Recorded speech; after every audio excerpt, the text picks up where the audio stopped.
Kitapga girişemiz. Eң birinchi kitap. Al-babul awwal, birinchi bab fi muqaddimati nikah. Nikege çeyinki nerseler misалы. Nikege dayardık. Tajuzu khidbatul mar'ati al-khaliyati an nikahin ve iddetin. Ayalga куда түшсө болот, эгер ал аял никеден жана иддадан бош болсо дейт. Мисалы, бир бала кызга үйлөнгүсү келип жатат. Ал кыз эч кимдин аялы эмес, же талагын алып иддада отурган аял эмес. Ошондой аялга хидба кылса болот дейт.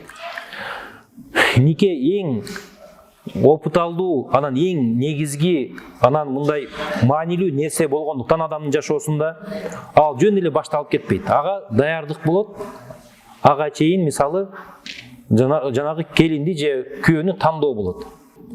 Анан тойго дагы даярдык болот. Ушулардын баарын хидба деп атайт. Хидба кыргыз тилинде мисалы сөйкө салуу, куда түшүү деген сөз. Шариатта ушул нерсе бар экен. Куда түшүүнүн өкүмү жайыз, уруксат экен. Куда түшпөй деле нике кыйып койсо болот, бирок куда түшкөн жакшы. Куда түшкөндөн кийин ал сөз мына тойго даярдан баштадык, жакында үйлөнүшөт деген сөз. Анан кээбиркилер куда түшүп коюп, сөйкө салып коюп, бир канча жыл жүрүп, же салгандан кийин Россияга барып иштеп келип, же барып окуп келиш, окуп бүтүрүп келиш, бул негизги максат эмес. Хидба деген сөз никеге даярдык, тез аранын ичинде үйлөнүшү керек. Аллах Таала Кур'ан-ы Керимде айтат: "Аузу биллахи минаш шайтанир раджим. Ва мин аятихи", Аллах Тааланын белгилеринен. "Ан халака лакум мин анфусикум азважа", силердин өзүңөрдөн Аллах Таала жубайларды жаратты дейт. Аллах Таала адам атадан обойинен жаратты. Хава. Аял киши эркектен жаралгандыктан эркекке дайым муктаж болот. Мин мисалы феминистка болсо деле өз башым өзүм деле тиричилигим кыла алам десе дагы бирок аялдын табиятында аял эркекке муктаж, эркектин ушу койнуна муктаж. Ал эми эркек эмнеден жаралган? Эркек топурактан жаралган. Көбүнчө эркектин кызыкчылыгы ошо топуракта. Машина, үй, мисалы жер, ушул сыяктуу. Анткени Аллах Таала эркектин акыл эсине ошо окаташ табып, үй бүлөсүн камсыздоо, аялдын багууну койгон гаризасында. Ошондуктан экөөнүн табияты так эки башка болгондуктан түшүнбөстүктөр келип чыгышы мүмкүн. Аял өз табиятында болсо, эркек өз табиятында болсо, ошондо толук түшүнүү, анан кийин толук үй бүлөнү жүргүзөт. Бул жерде үй бүлө деген мааниси эмне? Жубайларга эмнеге Аллах Таала жубайды жаратты? Бул жерде 3 нерсени айтат. Анан эң негизгиси мин анфусикум дейт. Силердин өзүңөрдөн жубай жараттык дейт. Өзүңөрдөн дегенде аалымдарыбыз ушул өзүбүз дегенде кандай мааниде түшүнсөк болот десе, кээбиркилер айтат, мисалы Мухаммад Шалаби деген чоң аалым болгон. Жиндер маселеси боюнча ошонун эле китебин билем да, Ханафи мазхабына жазылган. Ито ал киши Ибн Таймиянын сөздөрүнөн таасирленген. Ахкамул Миржан фи Ахкамул Джан деген китеп бар. Ошол китепте адам менен жиндин ортосунда нике жүрбөйт деп айтышат. Эмнеге десе, анткени жин бул башка зат, адам башка зат. Ал эми Аллах Таала силерге өзүңөрдөн жубай жараттык дейт. Дагы башка маселе, адам өзүнө жакын, жылдызы келишкен адам же менталитети жакын адамга көбүрөөк мындай жакын болот экен. Ошон үчүн дагы жанагы мисалы өз улутунан үйлөнүп же ушундай нерселерди дагы ушул аяттан алып чыгат аалымдар. Демек, Аллах Таала айтат, адамдарды силерди бири-бириңерге жубай кылып жараттык өзүңөрдөн. Эң биринчи себеби литаскуну илейха. Ошол аялдан силер сакинат табышыңар үчүн. Сакинат деген тынчтык, бейпилдик. Үйгө барганыңда эс алып, тынчтык таппасаң, анда ушул нерсе жок болгон болот. Никенин эң негизги максаты, негизде жубайлыктын эң негизги максаты бири-биринен тынчтык табыш керек экен. Бирок тынчтык жок болсо эле болду, бир проблема болот, барсаң эле урушат, дайыма чыр-чатак болот, күндө жаңжал. Бирок эмне ажырашып кетиш керекпи десе, жок, ажырашууга шашылбаш керек. Анткени Аллах Таала бул жерде 3 нерсени айтат. Litaskunu ilayha wa ja'ala bainakum mawaddatan wa rahma. Sizler ес алуу үчүн Аллах Таала силерге жубай жаратты. Жана экөөңөрдүн ортоңордо дейт, мавадда жаратты дейт Аллах Таала. Мавадда деген хуб, бул адамдын ичиндеги сезим. Бирөөнү сүйүүнү хуб деп коет. Ал эми мавадда деп ошол сүйүүнүн көрүнүшү. Сүйгөн адам сүйгөнү жаккан нерсени кылып калат. Ошол амалдын баарын мавадда дейт. Аллах Таала бул жерде убада кылып атат. Эгер никеге Аллах Таала үчүн, күнөөдөн сактаныш үчүн, тукум уулоо үчүн, адал шахватыңды адал, мисалы кандыруу үчүн Аллах Тааланын сөзү менен, пайгамбарыбыздын сүннөтү менен эгер баш кошкон болсо, бул жерде Аллах Таала сөзсүз эки жубайдын ортосуна мавадда жаратат экен. Сүйүү жаратат экен. Ва рахма. Анан кээ-бирде ушул мавадда көрүнбөй калат да, жакшы көргөндү көрүнбөй калат. Орой мамиле кылып калышы мүмкүн. Үйдө уруш, жаңжал көп болушу мүмкүн. Болду, эми ажырашып кетиш керекпи десе, жок дейт аалымдарыбыз. Дагы бир нерсе бар дейт бул жерде. Аллах Таала үчүнчү нерсе кылып бул жерде рахман айтып жатат. Ырайымдуулук, боорукерлик, бири-бирине боор ачуу. Аллах Таала ушундай кылып коет экен, күйөөсү аялына, аялы күйөөсүнө боор ачыйт экен. Анан ушундай талак айткысы келгенде эстеш керек экен да. Бул асындагы аял адам кийим, сенин балдарыңдын энеси. Аларды көтөрдү, төрөдү, чоңойтуп жатат, сенин кириңди жуйт, тамак кылат. Анан кичине мисалы жаңжалына чыдабай талак айтсаң эмне болот? Ушул нерселерди адам билиш керек экен. Ошондой эле аял киши мисалы мен үчүн мына кыйналып эшикте туруп, канча жыл, канча убакыт эшикте иштеп келет, чарчайт. Биздин баарыбызды карап аткан, бизге жөлөк болуп аткан, бизге коргоо болуп аткан ушул күйөөм, бул нерсе, бундан мен ажырашпай эле коеюн деп ошондой ырайым болот. Аллах Таала никени 3 себеп үчүн кылат экен демек. Биринчиси эс алуу үчүн, сакинат үчүн, экинчиси мавадда, жакшы көрүү үчүн, үчүнчүсү рахма. Ушул үчөө болбой калсачы, анда бул китептин уландысын акырына чейин окуйбуз иншалла эмне болот экен. Анан нике өзү эң чоң нематтардан да. Адамдын ден соолугу, байлыгы сыяктуу эле эң чоң нематы никеси, ал анын рызкысы болот адамдын. Адамга Аллах Таала айбандык сыпаттардагы, анан периштелик сыпаттардагы берген. Периштенин сыпаты акылдуулук, айбандын сыпаты шахват, каалоо, дененин лаззаты. Анан ушул экөө качан мындай үстөн болот же рол ойнойт? Адамдын сабырдуулугуна жараша. Эгер адамда акылдуулук көп болсо, ачуусу келгенде сабыр менен басат. Периштелерде сабырдуулук жок. Периштелер анткени сезбейт, периштелер только ойлонот. Жаныбарларда сабырдуулук жок. Анткени аларда акыл жок. Адамда экөө тең болуп атат, ушул экөөнү контроль кылган адамдын сабырдуулугу. Ошон үчүн жанагы ажырашуу маселесинде ошо сабырдуулукту ойлонуш керек. Анан кээ биркилер айтышы мүмкүн, негиз никенин эмне кереги бар? Никенин эң чоң максаты эмне десе, кээ биркилер айтат мисалы, бул шахватты кандыруу деши мүмкүн да, төшөк маселесинде. Бирок эң негизги максат ал эмес экен. Эң негизги максат танасул, тукум уулоо. Анткени Аллах Таала Кур'ан-ы Каримде мындай деп айтат. Аузу биллахи минаш шайтанир раджим. Фал-ана баширухунна вабтагу ма катабаллаху лакум.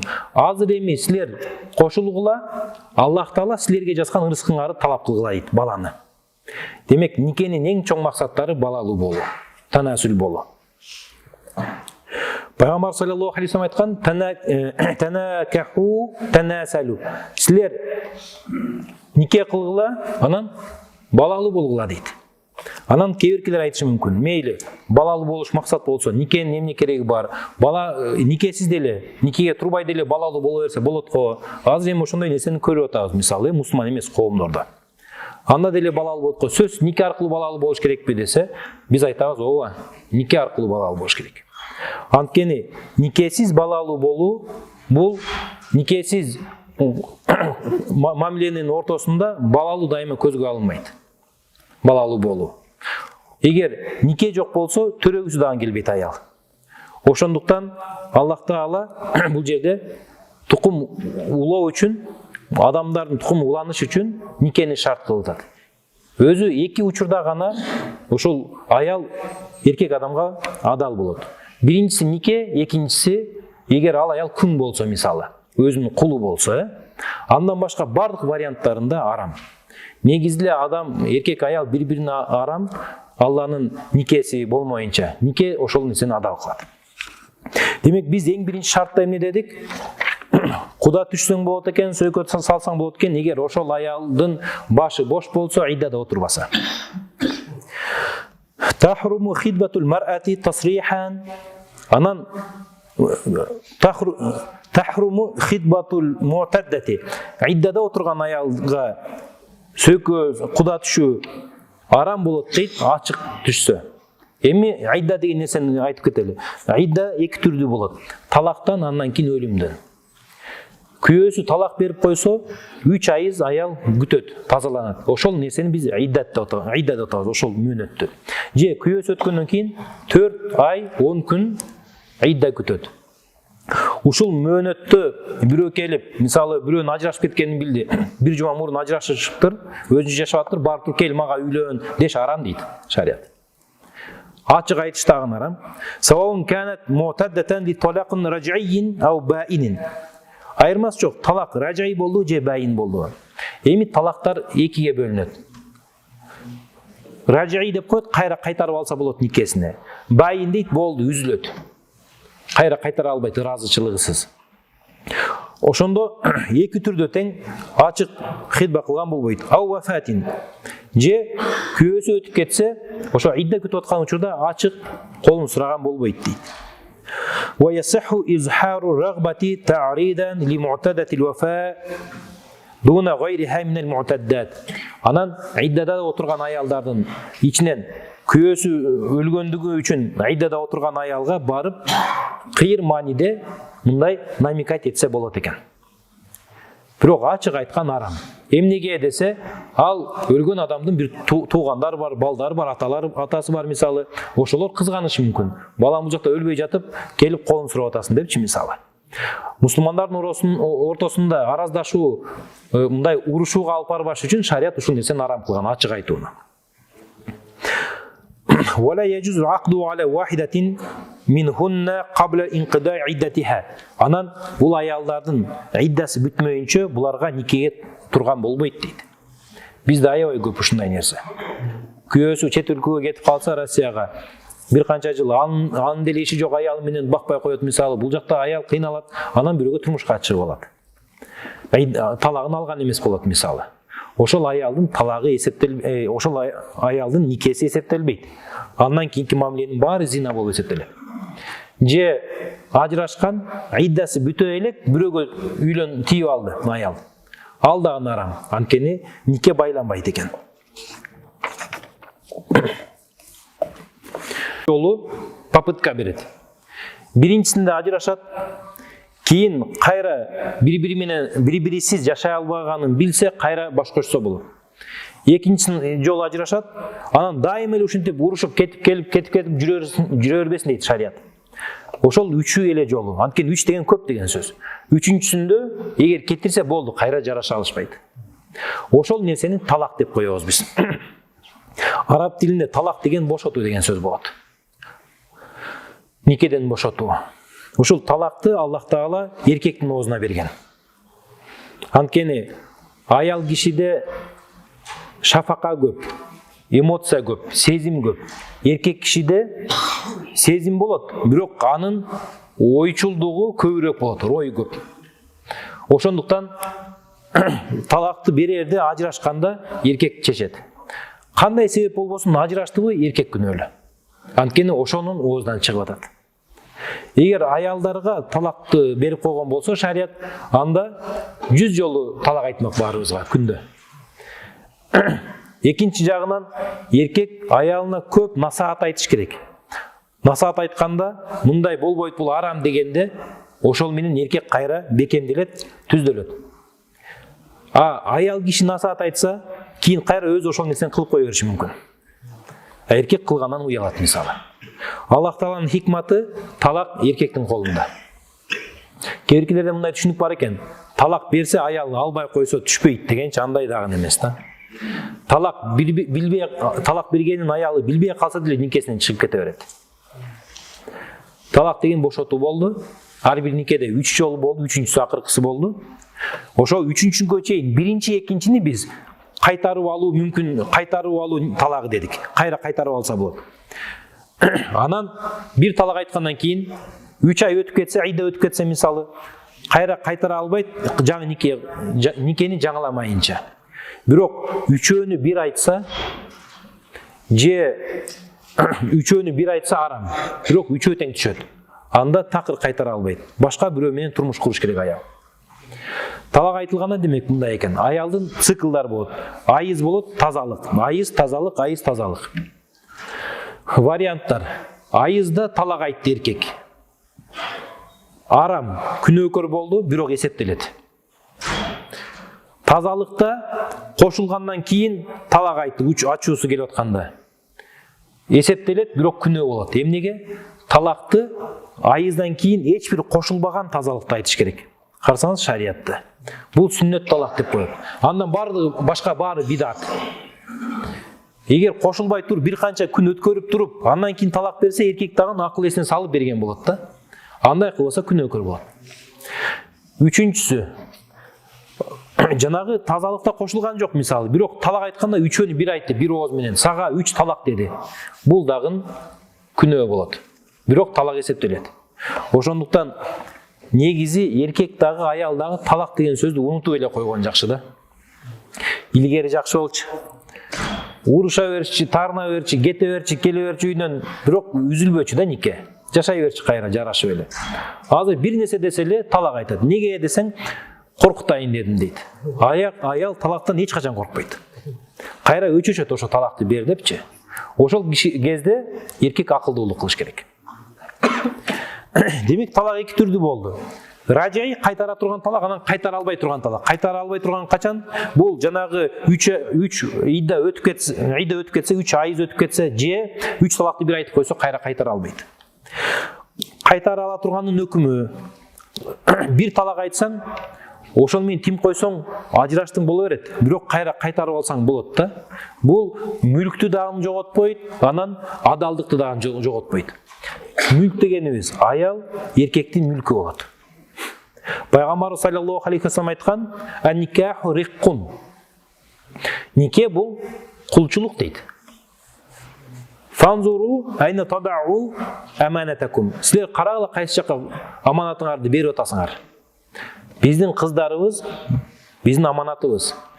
Күйөөгө бергенде карашыбыз керек экен, кимдин колуна берип атабыз? Пайгамбар саллаллаху алейхи ва саллям айтып жатат. Анткени бергенде сен кулчулукка берип атасың. Ал кулчулуктан ал чыга албайт, күйөөсү талак бермейинче. Ошондуктан дагы шариатта хидба уруксат болунган.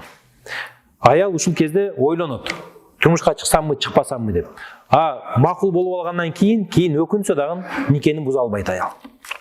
Демек, талак раджайдын өкүмү милк жоголбойт, хил, адалдык жоголбойт. Ал эми байын экиге бөлүнөт, сугро кубро болуп. Байын сугро деген 3 талак эмес, биринде талак берилген, бирок бир канча жыл өтүп кетет же ыйдасы бүтүп калат. Ошондо мүлкүнөн чыкты аял, бирок адал. Адал дегенде кайра нике кыйса болот. Экинчиси байнуна кубро, 3 талак берди. Бунда мүлкүнөн чыкты, адалдан болбойт. Качан башка бирөөгө турмушка чыкмайынча. Чыгып анан табигый жол менен ажырашса, же талак алса, же күйөөсү өлсө кайра жарашса болот. Хутбанын өкүмү бул жерде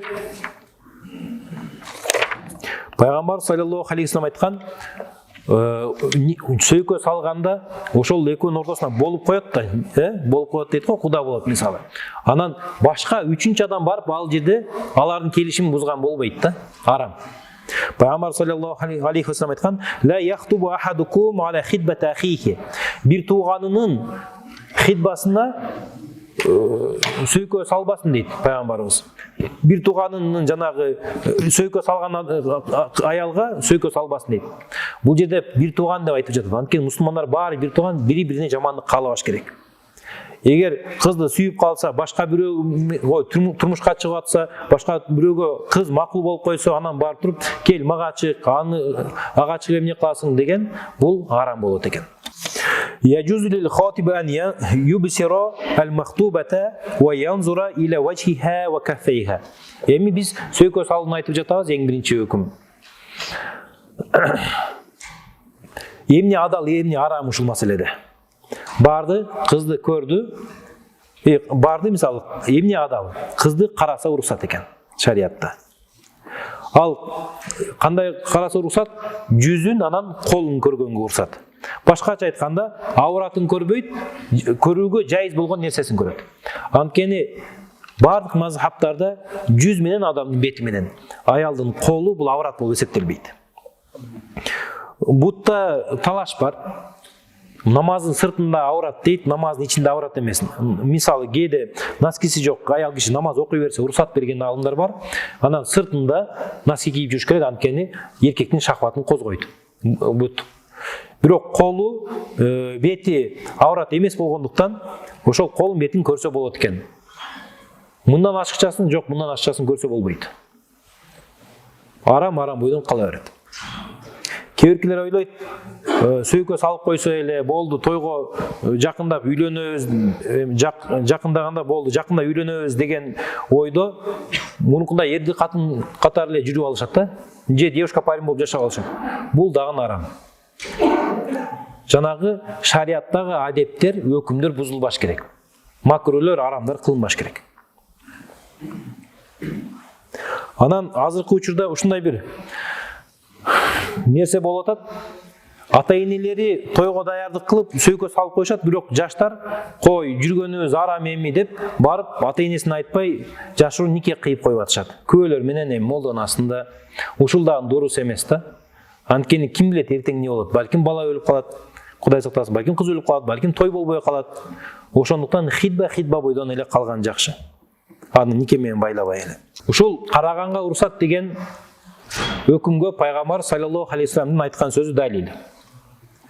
Мугират ибн Шуба пайгамбарга келип бир аялга хитба кылдым, куда түштүм дейт. Жанагындай кол сурадым дейт. Ошондо пайгамбар айтат: "Назарта илейха", аны көрдүңбү дейт. Ал айтат: "Ла", Мугират ибн Шуба айтат: "Көрбөй туруп эле колун сурап коюп тур". Анан пайгамбар саллаллаху алейхи вассалам айтты: "Фақал алейхи салату вассалам, унзур илейха", аны барып көрүп кел. Фа иннаху ахра ан ю'дама байнакума. Анткени ошол экөөнүн ортоңордогу мындай байланууга же махабатка жакшыраак болот дейт. Бул адама деген сөз, бул махабба анан кийин иттифак, макул болуусу. Негизи ушу көрүү маселесинде биз дайыма кызды көрөт дейт. Негизи көбүрөөк ушуга кыз муктаж баланы көргөнгө.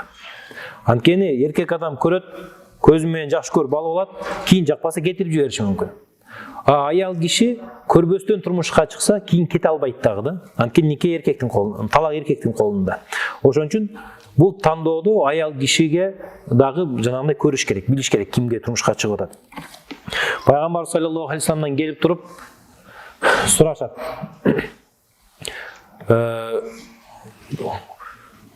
"Кимге кызыбызды берели?" дейт. Бирөө мисалы, анан пайгамбар саллаллаху алейхи вассалам айткан: "Адептүү, ыймандууга" депчи. Ошол эки нерсе шарт бир болуш керек. Кээ-биркилер адептүү болушу мүмкүн, жакшы үй бүлөдө жакшы адепти тарбия көрүп чоңоюшу мүмкүн, бирок жанагы ибадаты жок болушу мүмкүн да.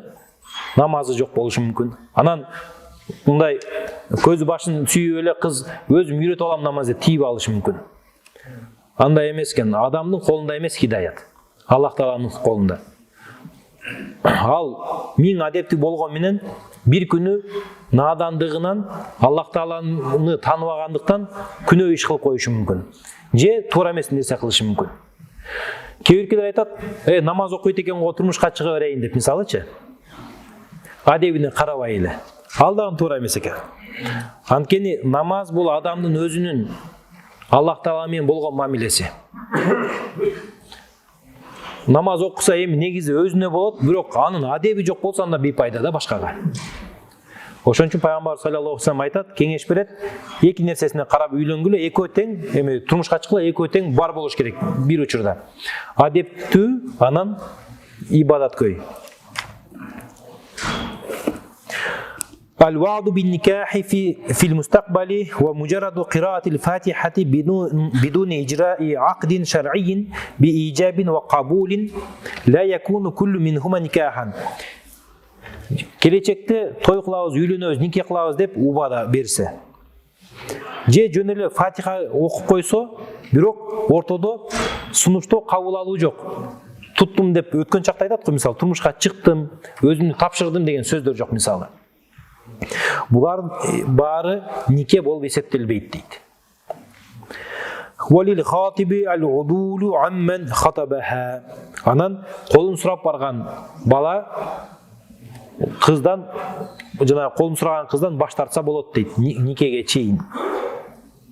Валил махтубати айдан роддул хатиби ал-мав'уди би тазвижиха минху. Анан кыз дагы колун сурап келген балага макул болсо, никеге чейин кайра айнып кетсе болот экен. Бул анткени нике эмес али. Нике байлана элек, даярдык болот атат. Валау бада кабулиха ау кабули валиха ин канат касирatan. Анан өзү макул болсо дагы, же жашы жетелек болуп, анын вали атасы макул болсо дагы, анан нике маселесинде мындай. Нике жашка карабайт. Канча жашта болсо дагы кыйла берет. Бешик куда деп коет, мисалычы. Же бел куда дейт, ал төрөлүк балдарга. Бешик куда дегенде бала менен кыз мисалы 5те болгон кезде эле аталары болуп коет нике. Эми худба кылып коет, хидба. Кейбиркилер никеге байлап коюшу мүмкүн. Ушул да нике болуп эсептелет. Бирок баары бир кыздын бойго жеткенден кийин тандоосуна токтоп турат. Кыз бойго жеткенден кийин ошол никени тандап макул болсо анда нике күчүндө болот. Жок, мен бул бала менен жашабайм десе нике бузулат. Буну хияр булуу деп коет арабча. Hadiyat al-khatibi wa daf'ihi al-mahra kullahu aw ba'dahu. Анан айырмасы жок, эгер калыңын берип койсо дагы бала, же белектер берсе дагы нике кыйла элекпи, кыз айнып кетсе болот экен.